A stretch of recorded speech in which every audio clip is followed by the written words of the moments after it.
Good morning, welcome back to Piccadilly. It's Sunday morning and approximately 12 hours after I've done this ballasting. As you can see, the glue has now gone in and it had a blacky brown mix in with the glue. Okay, these two lift out sections have obviously been removed because they're likely to stick if I didn't take them out. So whilst the glue is still a little bit damp, I'll leave those out for a short time. Now, it is a little bit too blotchy for my liking, so I am going to be working on this, lightening some areas, maybe a little bit of lightening in here, but I also want to darken down the inside of the tracks a little bit, just to take away the glariness of those gleaming, I say white sleepers, you know what I mean by that. They're quite bright, aren't they? So I want to dull those down by a little bit more. But also, I want to do a few other little jobs on the layout before the ballast actually sets. But I can't do any of this whilst the ballast is wet, obviously. But there are a couple of things I can do. So I'll meet you back at the location of those items. Okay, one of the first things I want to do is to scrape out a little bit of ballast to indicate some repairs. So this little area is not filled particularly well, so I'm just going to take the opportunity to scoop some of this out. Not a massive amount, but just enough to put in some really clean, fresh ballast, which will be the stuff that I've got in the bag, if you remember. Won't be using sand for that little bit. So I'm just using an old little bit of track, which is just lying about. I could use a bradawl or a small fine screwdriver or a nail, whatever you find is appropriate really, just to get that out. Do a little bit more. I think that'll do. Now vacuum that out with a vacuum cleaner. Right, there we are. You can see now I've removed some of this ballast. I just vacuumed it. I really didn't think you would appreciate listening to the vacuum cleaner blasting your ears away, particularly those of you listening with headphones. So what I'm going to do now is I've got a bag of this stuff, as you can see. Now I'm not going to use an awful lot. I'm literally just going to tap a little bit in. Now I think for the size of area that I'm doing, the size of this ballast will be absolutely fine, but you can see some of these pieces would be enormous in a tiny person's hands. I mean, some of it's absolutely fine, but there are just every now and again you get these really big lumps which just look wrong. There you go. Now, just giving that a bit of a tap. This is what I was explaining to you before in the previous video, which was a stray bit of something there. And I've also done this little bit over here. If I just turn the cam ever so slightly, might be going on a slight angle there. It's just there. You might be able to pick out a little bit of fresh ballast. Going back to the original place. Not a lot, but enough just to secure that area. A bit more there and blend it in, and that will do. That's all there is for that. Okay, now I'm going to do the same with 2 or 3 other places on the layout, in this section anyway, and I'll meet you back when they're all done. All right, just show you those areas before I put the glue in. You see me put the glue into this area here, but I've done a really long streak down here. There's another little bit just there and another bit down by the catch pit down there. So Network Rail have really been doing their job around this area. Okay, I'm going to get the glue in there and then on to the next job. Right, as you can see, I've got a catch pit in there. Now it is a little bit bright, no, a bit dull. Now you might say to me, well, they will be when they've been dirted. But I do want to brighten it up just a tad. So I'm just going to go with a little bit of a blue, which is a Citadel Techless blue. I'll show you afterwards, yeah. And the as you can see, it's come up a little bit. So I'm gonna have to, when I glue this, it'll be re-glued. So I'm just going around the outside edge just to give it a bit of a border, because obviously the 00 ones are made from real mesh, but I think that would be just about a near impossibility in N-gauge. And also, not that you're going to be able to see this just yet, but they do also have a little bit of a lip running down on both sides. It's like a securing catch, I believe. So hopefully I can just replicate that a little bit. And then I'll put a tad more ballast in there. Okay. Now for the glue. Again, this is where you hope you don't splodge it everywhere. Forgive me if you can't see me doing this a little bit. See, that one's quite full. Now I'm going to go around the catch pit. I'm not going to go over the top of it. Oops, I say that and I have.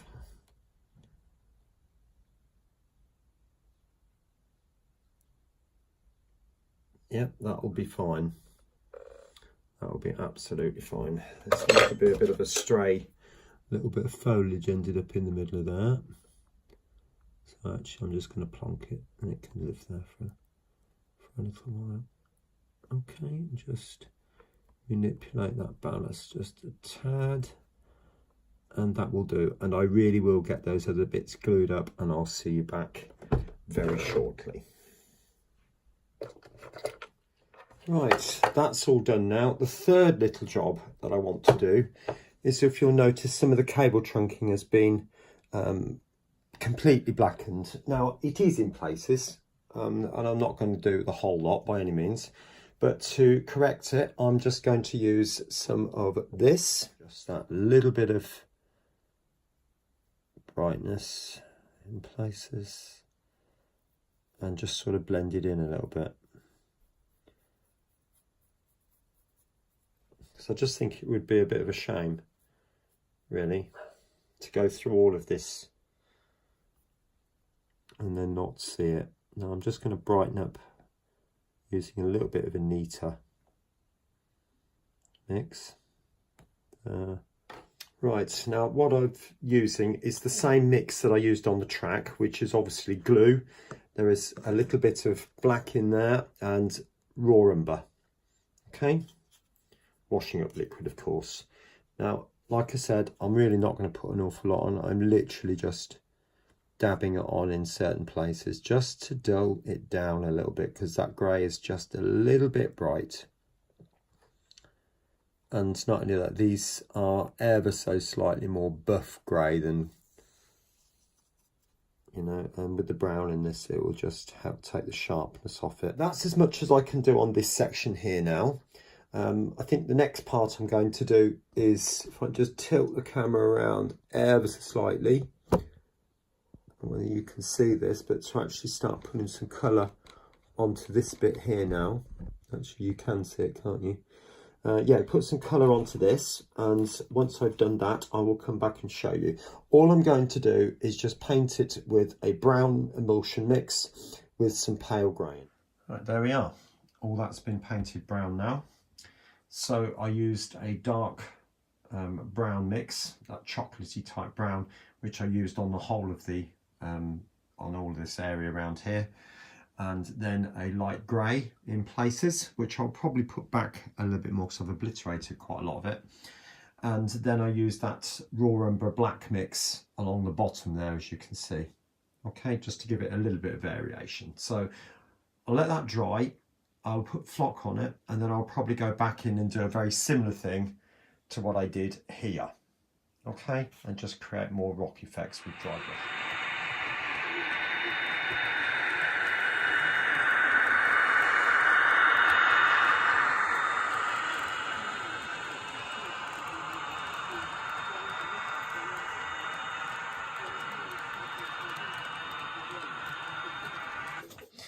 Okay, right, the next section I need to do, if you remember looking over there, everything looks a bit of a mess at the moment because things have been removed. Look, there's one section just there and there's another one behind me. I'm going to think about making that lid, which is just there. Okay, if you remember yesterday, I said to you that I was going to put 1mm card on top and bottom, probably 2 layers on the top, 2 layers on the bottom, to create a 5-ply mix, or 5-ply laminate, I should say. That's probably more the correct term. All right.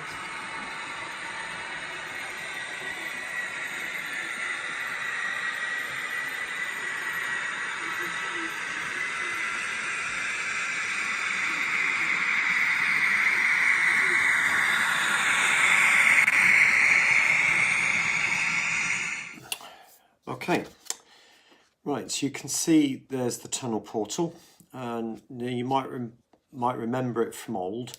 I've extended this piece here. The reason for that is because the tracks go around a curve, and as the train disappears, the last thing I want is for you to be able to see, if you're looking inside there, the back edge.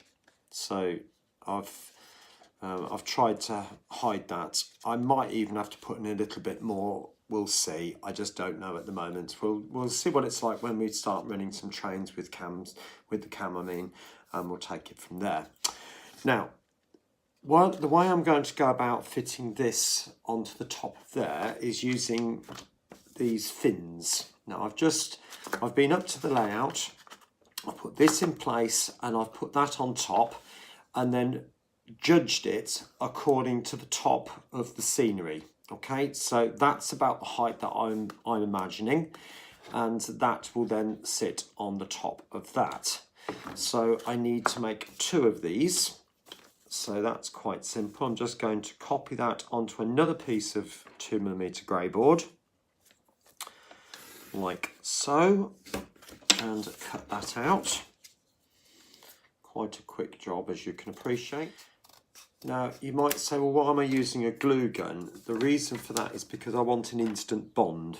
And if I try to use PVA, I'm going to be sitting here for 10-15 minutes waiting for it to go off. And I've got better things in my life to do, where that will give me an instant bond. So I'm going to start off by putting some hot glue along the bottom edge, just like that, and stick that on so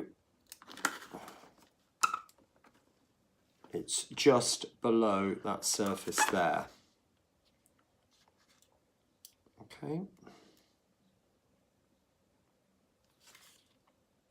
Right, that's grabbed, but I do want to put more glue in there, just to strengthen that quite a bit in the corner. Hopefully you can see what I'm doing there. And it's just putting that extra layer of glue just to increase the strength of that bond. Okay, exactly the same. So glue over the bottom edge, just like that, a bit madness there, and stick that on there, and then glue.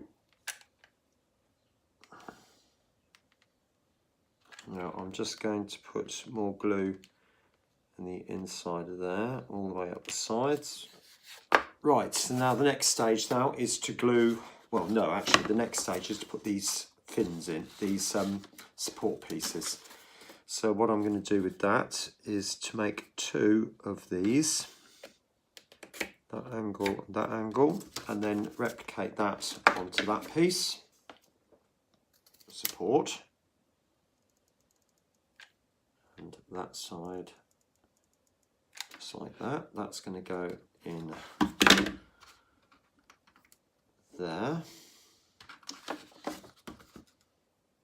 and then I'm just going to do exactly the same again by running a bead of glue on the inside of that bit, there, and a bit more there, and a bit more just there. Yep, that'll be fine. Right, so glue all the way around.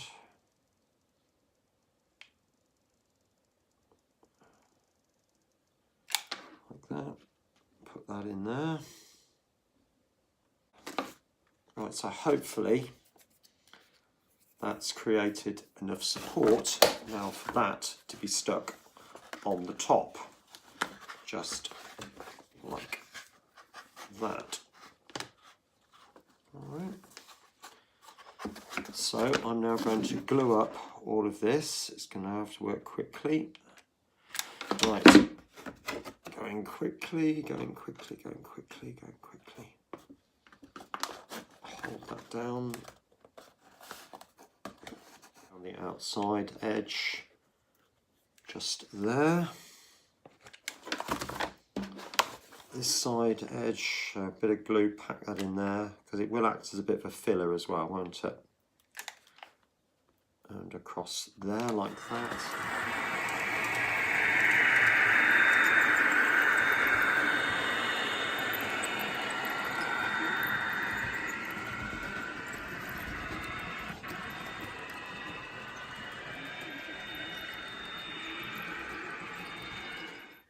Right, here we are, I'm back at the layout. So going to fit this part back into there. Right, so all I cut off was that little bit just from over there. Now, what it's actually highlighted, if I can move you around just a tad, focus back, we seem to have a bit of a gap here now. So what I'm going to have to do, oops, beg your pardon, is to build out a little bit from maybe this bit, unless that's in the wrong place. No, it's not. So I'm going to have to add a little bit to the side of that to make that work, and obviously just sort of blend that into the hillside a little bit. So it'll be a slither added to the front edge, slither added to the top edge, and then papier-mâché over the top. I've changed my mind with regard to putting 1mm card on top here. I think I'll just go straight for the papier-mâché and put some strengtheners inside here. But what I need to do first is get that little bit sorted. Yep, so there we are. As you probably can just about make out there, I've put in a piece of white tack and put some masking tape over the top of it. That's moulded it to the edge, and I will coat that in papier-mâché, mainly from the inside, and with glue over the top to give it some support, and then a well-chosen bush over the top there will soon sort that little bit of corner out. All right, so next stage then is to add some strengtheners. So just gone ahead now and added these fins, as you can see, and a backboard to give me some profile. Now I'm going to cover that with tape, probably not the A4 paper on this one because it's not really that big and it'd be a lot more fiddly, so tape would just be easier. I'm just going to use a bit of masking tape and just wrap it round, I think, and then papier-mâché over the top of that. Okay, I will catch you shortly when that is done. There we are, that's the tunnel lid, if you like. I'm not sure what to call it really. All papier-mâchéed up, ready for base coating. I'll do that once it's completely dry. It's still a little bit, tiny bit tacky. Finished it about an hour ago, so it's yeah, so it just needs a little bit longer. I've also added a little bit more brickwork inside there. When I had it on the layout, I was looking along the tracks and I could see the end of the brickwork, so I didn't think that looked very good, so I've added a bit more. That needs weathering down, darkening up quite a lot. Again, I'll wait until the glue's dried, put some varnish on that and darken that down with the probably that dark wash that I put on the tracks. So anyway, there we go. I'll catch you in a bit once that's been varnished up. There we are. There's the lid covered in glue and flock and foliage. So all that needs to happen with that is a few trees, which will go in this general area towards the front, and the back half will be left more as an open field, because if you remember, that's going to be backing onto houses, and it might even be some of the gardens. I don't know yet. I'll have to have a think about that. So that's going to be about it for today, and see how we get on in another video. Okay, take care. Thanks very much.